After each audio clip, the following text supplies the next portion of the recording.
un tiempo y un territorio, además de ser un maravilloso estudio psicológico de dos asesinos.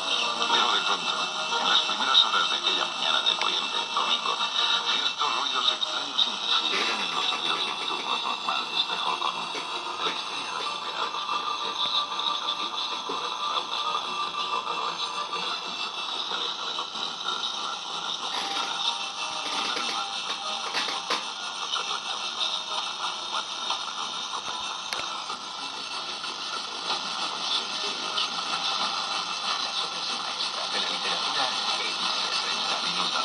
Un libro, una hora, con Antonio Martínez Asensio. Donde quieras, queda podcast. Vaya donde sea, Cadena Ser. El ladrón está en el tren y el águila de la ley se encargará de él, de manera que el dinero está en su bolsillo. Pero usted vigile su bolsillo.